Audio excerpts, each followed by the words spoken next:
నమస్తే అండి. ఈ మధ్య వాషింగ్ మిషన్‌లు పేలుతున్నాయని జెప్పేసి చాలా కస్టమర్స్ అయితే భయపడుతున్నారు. మొన్న అమీర్‌పేటలో, నిన్న కృష్ణానగర్‌లో వాషింగ్ మిషన్ పేలింది, భారీ శబ్దంతో పేలిందని జెప్పేసి వచ్చేసరికి కస్టమర్స్ అనేది భయపడుతున్నారు. సో, నాకు గూడా మా కస్టమర్స్ కాల్ చేశారు. జగిత్యాల శ్రీ భవాని ఎయిర్ కండిషనింగ్ మాది. రాజశేఖర్ ఇట్లా పేలుతున్నాయి ఏంటి రీజన్ అని దానికి రీజన్‌కి వీడియో చేయమని చెప్పి అయితే అడిగారు. సో, ఏం లేదండి, సింపుల్. వాషింగ్ మిషన్ అయితే పేలడానికి దాంట్లో ఎలాంటి కాంపోనెంట్స్ అయితే ఉండవు. మనం తీసుకోవాల్సిన ప్రికాషన్స్ ఏంటి అంటే, దానిలో వాషింగ్ మిషన్‌లో 70% లోడ్ మాత్రమే లోడ్ చేయాలి బట్టలు.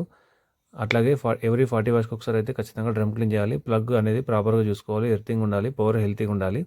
మిషన్ 100% లెవెల్‌లో ఉండాలి. అట్లా లేకపోతే ఇగో ఇట్లా సపోర్టర్స్ అనేది విరిగిపోతాయండి. ఎస్పెషల్లీ ఫ్రంట్ లోడ్ అయితే. టాప్ లోడ్ అయితే ఏంటంటే సస్పెన్షన్ రాడ్లు పోయే ప్రాబ్లం ఉంటది.